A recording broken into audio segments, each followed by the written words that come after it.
अभी एक लेटेस्ट कानून आया ना सर कि जो 30 दिन से ज्यादा जेल में रहेगा उसको अपना मंत्री पद छोड़ना पड़ेगा। 2 साल पहले मैंने पीआईएल फाइल किया था।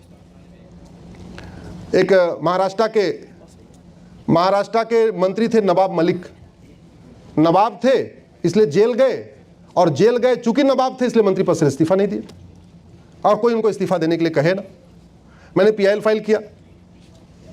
अच्छा, वो संजोग ऐसा था कि 4 ऐसे लोग थे जो लगातार जेल में थे, मंत्री पद छोड़ नहीं रहे थे।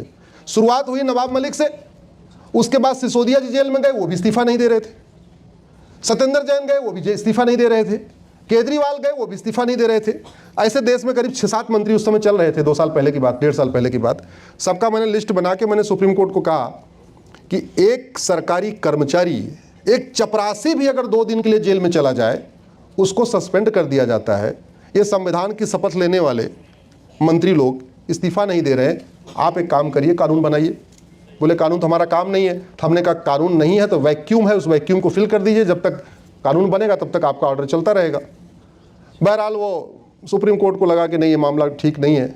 कई बार ऐसा भी होता है काज बड़ा अच्छा हो लेकिन हमारे साथ एक टैग लगा हुआ है, उस टैग के कारण लगता है ये पॉलिटिकली मोटिवेटेड हो गया मामला। आखिर 2 साल पहले की पीआईएल, अब कानून आया कि नहीं आया, जोर से बताइए जरा। आया।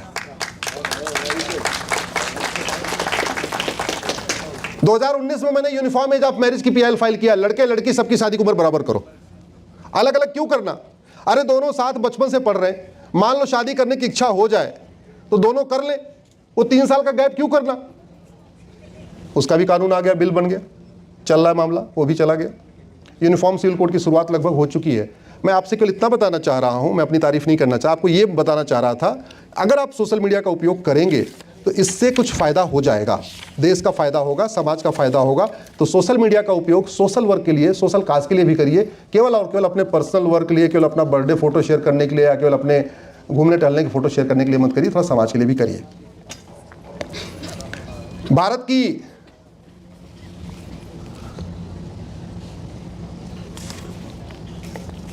सबसे बड़ी समस्या क्या है? हाथ उठा के जरा बताइए, जिसको बताना बताइए। Which is the biggest problem of our country?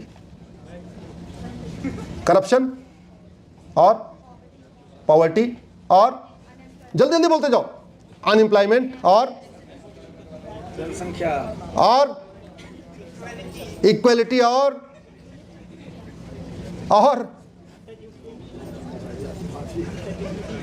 Untouchability और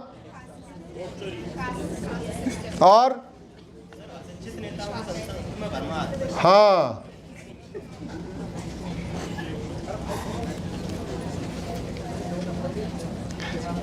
the biggest problem of our country is the corruption and population explosion.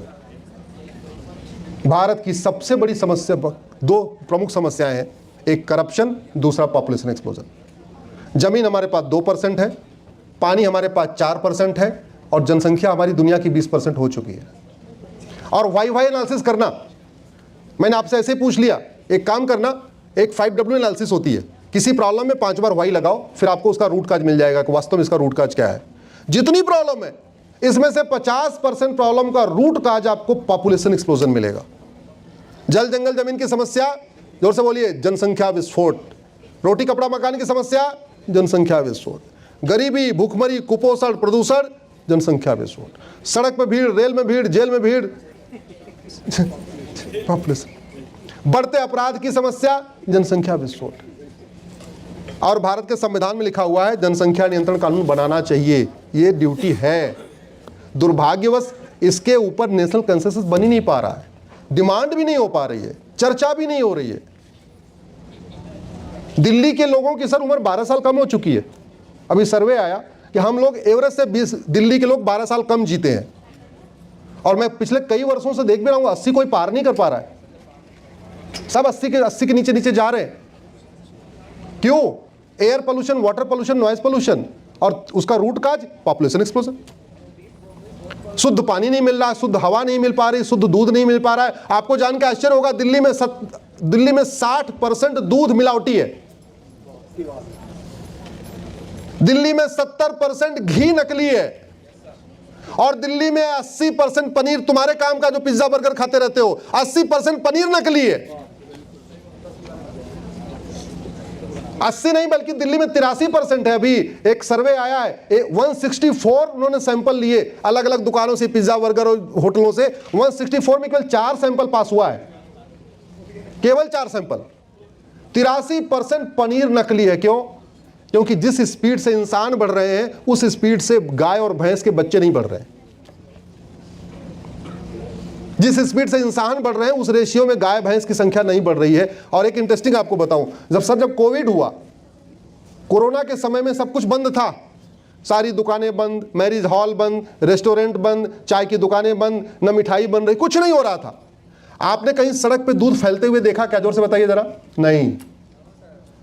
हमारे देश में इतना ही दूध पैदा होता है कि जब पूरा देश बंद हो तो लोगों को पीने के लिए मिल जाए।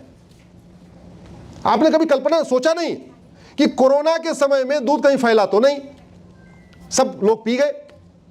अब जब कोरोना के बाद सारे रेस्टोरेंट चल रहे हैं, शादी विवाह भी हो रहा है, होटलें भी चल रही हैं, तो फिर वो गाय भैंस ने दूध बढ़ाया तो नहीं? तो दूध आ कहां से रहा है? गाय और भैंस का जितना दूध कोरोना में था उतना अभी भी है। जो जितना 4 लीटर 5 लीटर पहले दे रही थी उतना अभी भी दे रही। तो बढ़ा कैसे? Population explosion. मैं आप लोगों से आग्रह कर रहा हूं, क्योंकि आप लोग अच्छे कॉलेज में पढ़ते हैं, दीनदयाल कॉलेज में पढ़ते हैं, अपनी इसकी रेपुटेशन है, आप यहां से एक इनिशिएटिव शुरू करें। मन में एक कोई चीज ले लें और उसके ऊपर लिखना शुरू करें। भारत की जो सबसे बड़ी समस्या है वो है पॉपुलेशन एक्सप्लोजन। दुनिया में सबसे ज्यादा बच्चे भारत में पैदा होते हैं, 90,000 बच्चे रोज पैदा हो रहे हैं।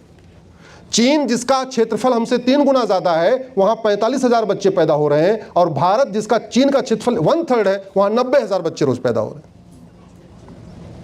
अमेरिका जिसका क्षेत्रफल हमसे 3 गुना ज्यादा है, वहां 11,000 बच्चे पैदा हो रहे हैं, और भारत में कितने हो रहे हैं? 90,000। कनाडा जिसका क्षेत्रफल हमसे 2.5 गुना ज्यादा है, वहां 4,000 बच्चे पैदा हो रहे हैं पर डे, और हमारे यहां 90,000।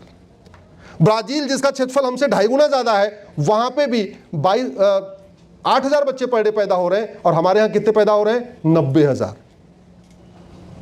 किसी की भी सरकार आ जाए, बेरोजगारी खत्म ही नहीं हो सकती, क्योंकि जब तक 2 करोड़ लोगों को रोजगार मिलता है तब तक 10 करोड़ बेरोजगार पैदा हो जाते हैं। किसी की सरकार आ जाए, सबको मकान मिल ही नहीं सकता, क्योंकि एक पंचवर्षीय योजना 5 साल की होती है। 5 साल में सरकार पूरा अगर दम लगा दे तो 2 करोड़ घर बना सकती है, और जब तक 2 करोड़ घर बनता है तब तक 10 करोड़ बेघर पैदा हो जाते हैं। एक पंचवर्षीय योजना में मकान कितने बने? 2 करोड़। और एक पंचवर्षीय योजना में बच्चे कितने पैदा हुए? लगभग 16.5-17 करोड़। इस 16.5-17 करोड़ में ज्यादातर वो पैदा हो रहे हैं जिनके पास वास्तव में पहले छत ही नहीं है, एक कमरे के मकान में, 2 कमरे के मकान में रह रहे। और आप सोच रहे होंगे बच्चे यही दिल्ली में चले जाओ, सकूर बस्ती चले जाओ, सीमापुरी चले जाओ, ऐसे बहुत सारे ओखला वाले एरिया में चले जाओ, 17 बच्चे 18 बच्चे। अरे मैं तो 23-24 बच्चों वाला परिवार भी जानता हूं। एक माँ बाप के 24 बच्चे, मां को पता ही नहीं उस सारे बच्चों का नाम क्या है, बस उसको उसने काउंट कर रखा है कि 24 हैं बस। ये हालत हो गई है। कोई सरकार आ जाए कुछ नहीं हो सकता। और हम क्या हर चीज के लिए सरकार को रोकते हैं? अरे गरीबी बढ़ रही है, देखो एयर पोल्यूशन बढ़ रहा है, देखो वाटर पोल्यूशन बढ़ रहा है, देखो नॉइज पोल्यूशन बढ़ रहा है। जानते हैं दिल्ली में जहां ग्राउंड वाटर 40 फीट नीचे था वो 200 फीट नीचे चला गया है। आप सब कुछ ला सकते हो, पानी कहां से लाओगे जब जमीन का पानी खत्म हो जाएगा? तो बाद में सीवर वाला पानी रिसाइकिल करके नीचे जाएगा, उसी को आप पियोगे। आप सोचो ग्राउंड वाटर पी रहे हो, आप सीवर वाला रिसाइकिल पानी पी रहे हो। पानी जब खत्म हो जाएगा, सरकारें कुछ भी सब कुछ कर सकती है, आपको शुद्ध पानी वहां नीचे पानी थोड़ी लाके दे सकती हैं। इसलिए मैं आपसे आग्रह कर रहा हूं, आप यंग हैं, आप युवा हैं, आप लोग इस ऐसे विषयों पे थोड़ा चिंतन करिए, आधे घंटे का टाइम लगाइए, डिस्कस करिए आपस में। अच्छा ये प्रॉब्लम है, इसका रूट काज क्या है, ये प्रॉब्लम है, इसका रूट काज क्या है, ये प्रॉब्लम है, इसका रूट काज क्या है। और एक बात और,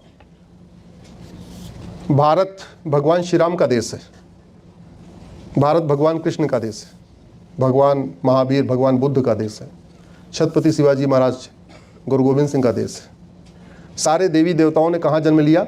भारत में। और भारत के लोग पलायन कहाँ कर रहे हैं? सिंगापुर। भारत के लोग कहाँ पलायन कर रहे हैं? दुबई।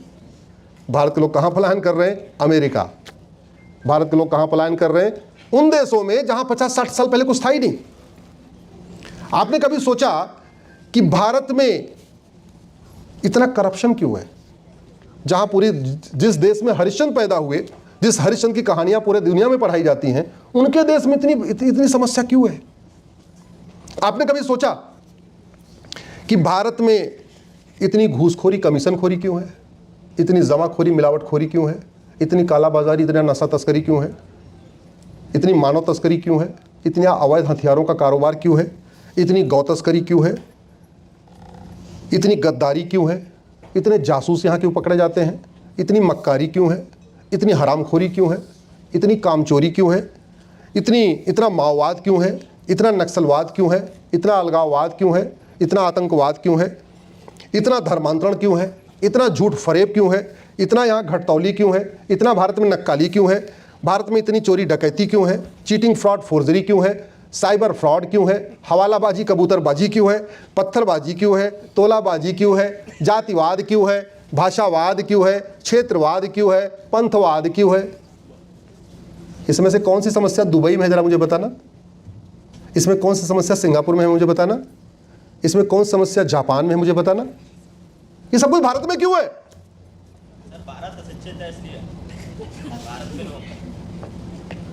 भगवान श्री राम ने कहा था भय बिन होए न प्रीत। भगवान कृष्ण ने कहा था सठे साठ्यम समाचरित। मनुष्य तभी अच्छा काम करता है शिक्षा में संस्कार हो और कानून का खौफ हो। खौफ नहीं होगा, जरूरत से ज्यादा उसको फ्रीडम मिलेगी, वो बेलगाम हो जाएगा, कुछ न कुछ उल्टा सीधा काम करेगा। वही सांड जब ठीक से रखा जाता है उसको बांध के, तो खेत में जुताई करके फसल पैदा करता है, और वही सांड जब छोड़ दिया जाता है तो सड़क पे जाके 2-4 लोगों को मार मार के रोड एक्सीडेंट भी कर देता है। आपको अगर रेड लाइट ना हो तो कल्पना करिए, अगर ट्रैफिक के नियम ना हो तो कल्पना करिए, अगर रेड लाइट आपके फ्रीडम को रोक रही है, आपकी अपनी स्पीड को रोक रही है, आपको जाने आने में मजबूर, आपकी फ्रीडम रुक रही है, लेकिन वो रेड लाइट आपको क्या कर रही है? ट्रैफिक लाइट आपको क्या कर रही है? आपके जीवन को बचा रही है। इसलिए रेगुलेशन जरूरी है, इसलिए कंट्रोल जरूरी है। भारत की सबसे बड़ी समस्या यह है कि भारत में झूठ बोलना पाप है, लेकिन झूठ बोलना अपराध नहीं है। भारत की सबसे बड़ी समस्या यह है, यहां झूठ बोलना फ्रीडम ऑफ स्पीच कहलाता है, फ्रीडम ऑफ एक्सप्रेशन कहलाता है। अमेरिका में, सिंगापुर में, जापान में, ऑस्ट्रेलिया में झूठ बोलने पर 10 से 20 साल सजा होती है। यहां नेता इसलिए झूठ बोलते हैं क्योंकि झूठ बोलना कोई ऑफेंस नहीं है। और अगर आप ध्यान से देखिए, जातियों के आधार पर कौन बांट रहा है? नेता। भाषा के आधार पर कौन बांट रहा है? नेता। क्षेत्र के आधार पर कौन बांट रहा है? नेता। अगड़े पिछड़े के आधार पर कौन बांट रहा है? नेता। और क्यों बांट रहे हैं? क्योंकि उनको सत्ता चाहिए। सत्ता क्यों चाहिए? कि सांसद विधायक तो छोड़ो, अगर पार्षद प्रधान भी बन गए तो 5 साल में एक स्कॉर्पियो, एक फॉर्च्यूनर, एक बोलेरो आ जाएगी। जो लोग गांव के होंगे उनको पता होगा कि जो प्रधान बनते हैं वो पहला काम क्या करते हैं? स्कॉर्पियो, बोलेरो, फॉर्च्यूनर ही खरीदते हैं। पहले बुलेट लेते हैं। देखो ये भी है। तुम बिहार के हो क्या? यूपी? हाँ, वहाँ बुलेट भी लेते हैं। सही कह रहे हैं। यूपी बिहार वाले पहले बुलेट लेते हैं। पहले साल में बुलेट लेते हैं, अगले साल स्कॉर्पियो लेते हैं। 5 साल में सारी गाड़ियाँ आ जाती हैं। क्यों? क्योंकि हमारे यहाँ भ्रष्टाचार के खिलाफ कठोर कानून नहीं है।